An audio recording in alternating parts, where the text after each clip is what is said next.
এখানে ফিতনার সম্মুখীন হলেন, কারাবরণ করলেন। হতাশ হওয়ার মতো কি ছিল না বলেন? সব ছিল। উনি তো হাল ছেড়ে দিলে ইউসুফ আলাইহিসসালামের সবার আগে হাল ছেড়ে দেওয়ার কথা ছিল। কুয়ার মধ্যে যখন পড়ছে, খালাস, আমি শেষ, আমার তো জীবনে আর কোনো আলো নাই। দাস কেনা বেচার বাজার যখন বিক্রি, তখনই তো হাল ছেড়ে দেওয়ার মতো, আমার জীবন তো শেষ, মুক্ত জীবন তো আর নাই।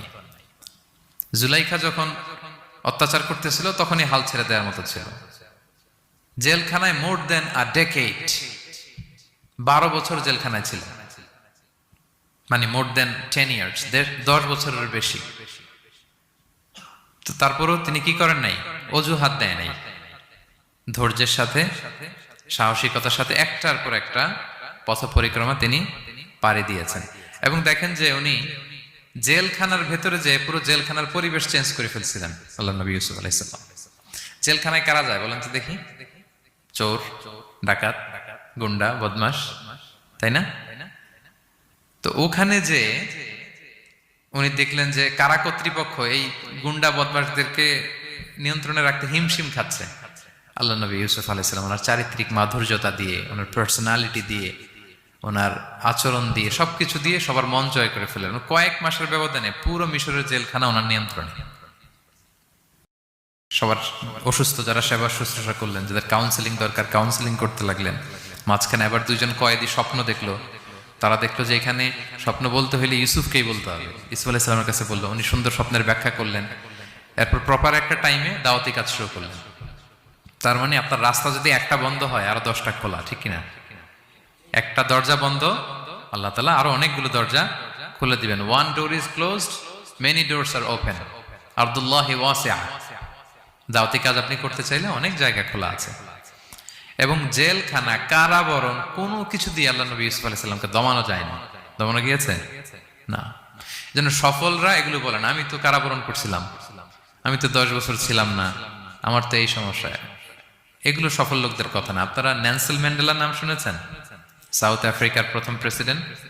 উনি কত বছর কারাবরণ করেছিলেন জানেন? 27 বছর। 27 বছর উনি জেলখানায় ছিলেন। আজকে ওনার মৃত্যুর এত বছর পরেও কুয়ালালামপুরের এই ইফতার প্রোগ্রামে ওনার কথা আমরা স্মরণ করতেছি। কি সাকসেসফুল না? অত দূরে যাওয়ার দরকার নেই। আমি যদি এই দেশের দিকে তাকাই, what about the honourable prime minister Anwar Ibrahim? কয় বছর? প্রায় 8 বছর। পরে রয়্যাল পার্ডনে সব মিলাই টিলে 8 বছরের মতো উনি কারাজীবন কাটিয়েছেন। তো সফল হতে কোনো সমস্যা হয়েছে? Now he is the prime minister of Malaysia. সুবহানাল্লাহ। মিশরে যখন আমরা ছিলাম, আমরা দেখেছি যে অনেক ইসলামিক মুভমেন্টের বড় বড় নেতৃবৃন্দ, কেউ 15 বছর, কেউ 20 বছর জেলখানায়, দমাতে পারেনি তাদেরকে। সো সফলদেরকে দমানো যায় না। এবং তারা এক্সকিউজ দেয় না, অজুহাত দেয় না, এটার কারণে পারি না, ওইটার কারণে পারি নাই। তারা নিজের রাস্তা নিজে তৈরি করে। প্রথম কথা হচ্ছে যে আয়াতটা দিয়ে শুরু করেছি, আল্লাহ তাআলা বলছেন, নাহনু নাকুসু আলাইকা আহসানাল কসসি বিমা আওহাইনা ইলাইকা হাযাল কুরআন ওয়া ইন কুনতা মিন ক্বাবলিহি লামিনাল গাফিলিন। নবী হে, আমি কোরআন থেকে ওহির মাধ্যমে, ওহি হচ্ছে সিক্রেট মেসেজ, এই সিক্রেট মেসেজের মাধ্যমে আপনাকে সবচাইতে শ্রেষ্ঠতম একটা গল্প শোনাচ্ছি। সূরা ইউসুফ হচ্ছে কোরআনের সবচাইতে শ্রেষ্ঠতম গল্প। এই পৃথিবীতে যত গল্প হতে পারে, আপনারা রবীন্দ্রনাথ পড়েছেন, আপনারা বঙ্কিমচন্দ্র চট্টোপাধ্যায় পড়েছেন, আপনারা কেউ শেক্সপিয়ার পড়েছেন, আপনারা গোটা বিশ্বের বড় বড় সাহিত্যিকদের বই পড়েছেন। যত সাহিত্য হতে পারে, যত স্টোরি হতে পারে, যত গল্প হতে পারে, এমনকি কোরআনের অন্যান্য গল্পগুলোর চেয়েও এটা শ্রেষ্ঠ, অনন্য, অনবদ্য, আনপ্যারালাল। একটা গল্প যে কত নান্দনিক হতে পারে, একটা গল্প কত জীবন্ত হয়ে মানুষের চোখে ধরা পড়তে পারে, সেটা আল্লাহ তাআলা শব্দের, আরবি শব্দের বুননে, ভাষার প্রাঞ্জলতা এই সূরাতে ফুটিয়ে তুলেছেন। এত সুন্দর একটা গল্প। আল্লাহ তাআলা বলছেন আহসানুল কসাস, মানে সবচাইতে শ্রেষ্ঠ গল্প নবী হে আপনাকে শোনাচ্ছি। গল্পকে আরবিতে বলে কিসসা, এর প্লুরাল হচ্ছে কসস। তো কিসসা বললেই মনে করবেন না যে এটা খারাপ জিনিস। অনেকে বলে আরে উনি তো কোরআন হাদিস দিয়ে কিছু বলে না, খালি কিচ্ছা বলে। কিসসা কিন্তু কোরআনে এসেছে, অনেক নবীর কসস কোরআনে এসেছে। তো সেটা যদি কোরআন থেকে কিচ্ছা হয় বা ঘটনা হয়, স্টোরি টেলিং হয়, দ্যাটস গুড, অ্যাপ্রিশিয়েটেড, রেকমেন্ডেড। তো আল্লাহ গল্প কেন বললেন কোরআনে, এবং শ্রেষ্ঠ গল্প করে আল্লাহ তাআলা স্টেটমেন্ট দিলেন আহসানাল কসাস, সবচেয়ে শ্রেষ্ঠ গল্প ইউসুফের গল্প। কারণ কি? কারণ গল্প মানুষকে আকৃষ্ট করে। গল্প মানুষকে কি করে? আকৃষ্ট করে। অনেক সময় দেখা যায় যে আমরা যখন তাত্ত্বিক কথা বলি মানুষ হাই তোলে, কেউ এদিক সেদিক তাকায়, একটা ঝিমুনি ঝিমুনি ভাব। কিন্তু যখন ঘটনা বলি, একটা গল্প যখন শুরু করি, তখন একেবারে নড়ে চড়ে বসে সবাই, মানে কি হইলো দেখি, শেষ পর্যন্ত কোথায় যে ঠেকে। তো এই জন্য আল্লাহ তাআলা মাঝে মাঝে আমাদেরকে গল্প শুনিয়েছেন। ইহুদিদের কাছ থেকে, মদিনা ইহুদিদের কাছ থেকে একটা প্রশ্ন শিখে আসছিল কুরাইশরা। ওই প্রশ্নটা রাসূল সাল্লাল্লাহু আলাইহি ওয়াসাল্লাম করেছিল যে বনি ইসরাইলের, হে মোহাম্মদ, বনি ইসরাইলের লোকেরা তো থাকতো কানাআনে, মানে প্যালেস্টাইনে, তো বনি ইসরাইল মিশরে আসলো কিভাবে? তুমি যদি সত্য নবী হও বলো। আবার কেউ কেউ বলেছিল যে ইউসুফ আলাইহিস সালাম, ইয়াকুব আলাইহিস সালাম, ওনারা থাকতো প্যালেস্টাইনে, ওনারা মিশরে আসলো কি করে বলো। আবার সাহাবারা মাঝে মাঝে মক্কায় বলতেন, ইয়া রাসূলুল্লাহ, শুধু জান্নাত জাহান্নামের আয়াত, আখিরাতের আয়াত, তাওহীদ শিরকের আয়াত, এগুলো আমাদেরকে বলা হয়, কোনো ঘটনা কোরআনে বলা হয় না কেন? আমাদেরকে যদি একটা ঘটনা শোনাতেন আমরা ইন্সপায়ার্ড হতাম। এই চাহিদা, এই প্রশ্নগুলোর আলোকে আল্লাহ তাআলা অ্যান্সার হিসেবে সূরা ইউসুফকে নাজিল করেছেন। তাহলে শোনো, আহসানুল কসাস, একটা গল্প কত মাধুর্যময় হতে পারে শোনো। এবং এর মধ্যে দিয়ে আল্লাহ তাআলা বলেছেন বনি ইসরাইল কিভাবে প্যালেস্টাইন থেকে ইজিপ্টে মাইগ্রেট করলেন। এভাবে অনেক নবীদের ঘটনা আল্লাহ তাআলা কোরআনে আমাদেরকে শুনিয়েছেন। আল্লাহ তাআলা বলছেন রুসুলান কদ কসাসনাহুম আলাইকা মিন ক্বাবলু ওয়া রুসুলাল লাম নাকসুসহুম আলাইক। অনেক নবীর ঘটনা হে নবী আপনাকে আমি শুনিয়েছি, আবার অনেক নবীর ঘটনা আমি শোনাইনি। তো যেগুলো আমি শুনিয়েছি এগুলো আবার আপনি আপনার উম্মতদেরকে শোনান। ফাকসুসিল কসাসা লাআল্লাহুম ইয়াতাফাক্কারুন। আপনি এই কিচ্ছাগুলো, ঘটনাগুলো আপনার উম্মতকে শোনান যাতে করে তারা চিন্তাশীল হতে পারে। তাহলে এটা হচ্ছে ইন্ট্রোডাক্টরি ডিসকাশন, প্রাথমিক কথা, যে গল্প মানুষকে আকৃষ্ট করতে পারে, এজন্য গল্প মানুষের মনে দাগ কাটে, এবং একটা গল্প কত পাওয়ারফুল হতে পারে, নান্দনিক হতে পারে, এটা এই সূরার মধ্য দিয়ে আল্লাহ তাআলা আমাদেরকে বুঝিয়েছেন। আমরা কিন্তু প্রায় মহামানবদের গল্প শোনাই, সফল মানুষদের গল্প শোনাই। মিডিয়াতে মাঝে মাঝে দেখবেন যে কিছু প্রোগ্রাম করে যে সফল মানুষদের গল্প। তো গল্পগুলো কেন বলে? তাদের সফলতার গল্প শুনলে নিজেরও সফল হতে মনে চায়, মানুষ মোটিভেটেড হয় সফল মানুষের স্টোরি শুনলে।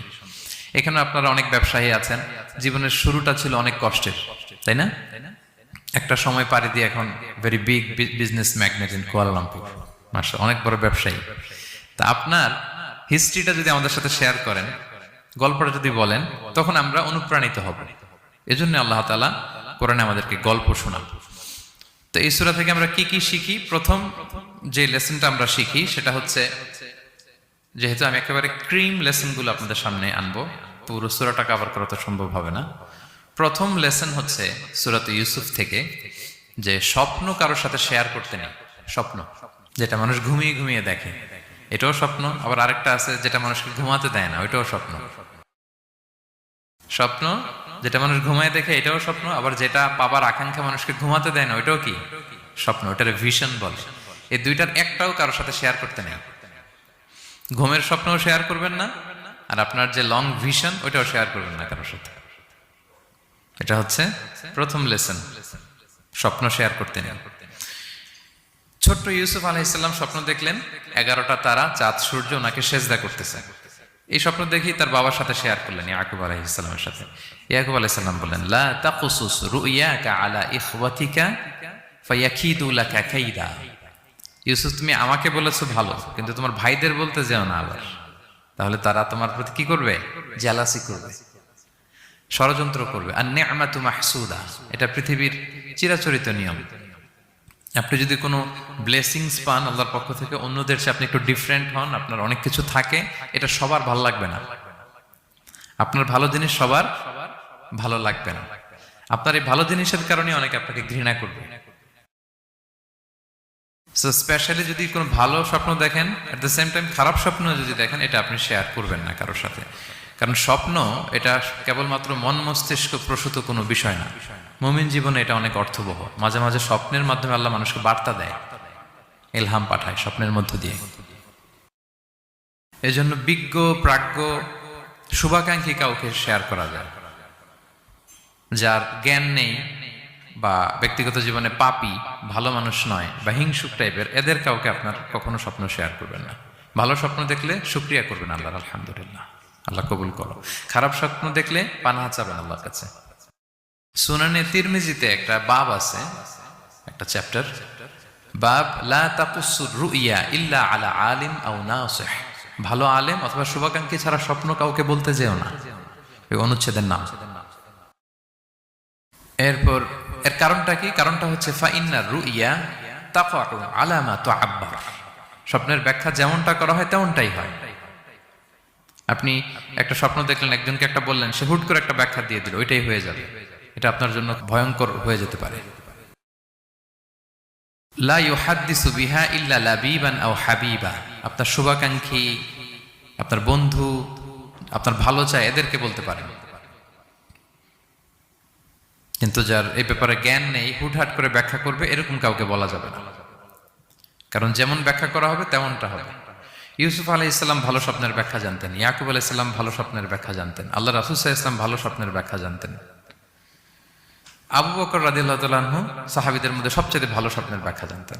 ইভেন রাসূল সাল্লাল্লাহু আলাইহি ওয়াসাল্লাম মাঝে মাঝে স্বপ্ন দেখে আবু বকরকে বলতেন, দেখি ব্যাখ্যা করো তো তুমি। তাবিঈদের মধ্যে মুহাম্মদ ইবনে সিরিন খুব ভালো স্বপ্নের ব্যাখ্যা জানতেন।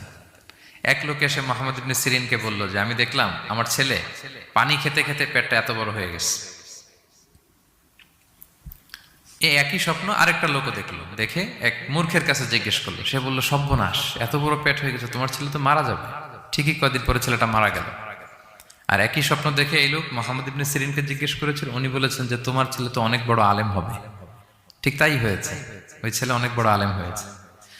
তো ফাইন্নার রুইয়া তাকাউ আলা মা তুআব্বার। স্বপ্নের ব্যাখ্যা তেমন হয় যেমন এটার ব্যাখ্যা করা হয়। রাসূল সাল্লাল্লাহু আলাইহি ওয়াসাল্লাম একবার স্বপ্নে দেখলেন যে তিনি, ওনাকে দুধ দেয়া হয়েছে, বাটিতে দুধ খাচ্ছেন, পরে আঙ্গুলের ফাঁক থেকে দুধ বেরোচ্ছে। এই সামান্য একটু দুধ রাসূল সাল্লাল্লাহু আলাইহি ওয়াসাল্লাম উমরে ফারুককে দিলেন। সাহাবারা বললেন, মাযা আউয়ালতা বিহি ইয়া রাসূলুল্লাহ, এটা তাওয়িল কি? তখন বললেন, আউয়ালতু বিহি আল ইলম, এটা দিয়ে আমি জ্ঞান বুঝিয়েছি। মানে উমরে ফারুকের আল্লাহ তাআলা অনেক জ্ঞান দিবে। স্বপ্নে কেউ দুধ খাচ্ছেন, এটা আপনার জ্ঞানের প্রতীক।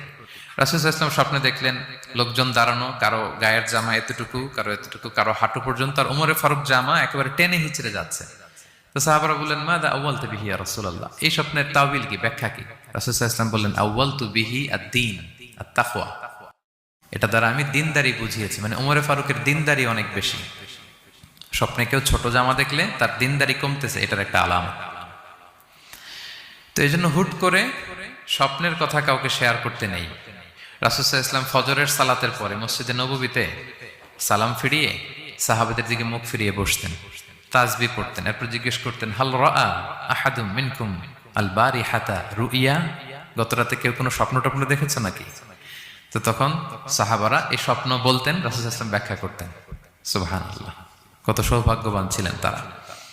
তাহলে স্বপ্ন বলা যাবে নাকি কাউকে? শুধু মুরাদ ভাই বলবে না, বাকিরা বলবে?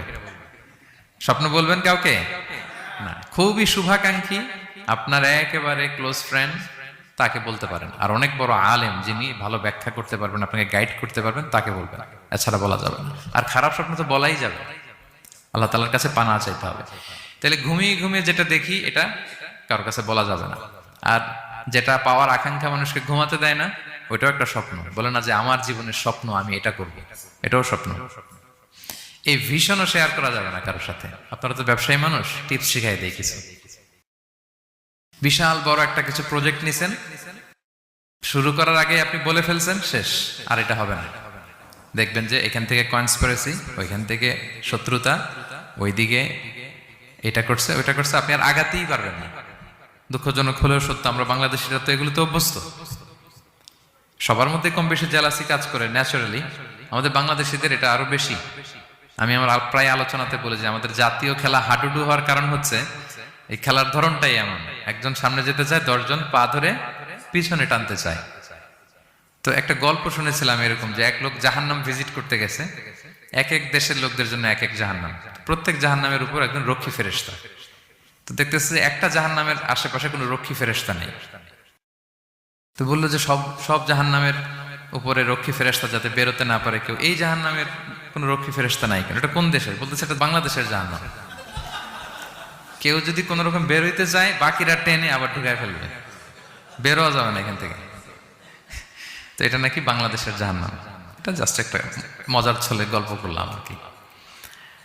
তা আপনি আপনার ভিশন শেয়ার করলে বিপদে পড়ে যাবেন।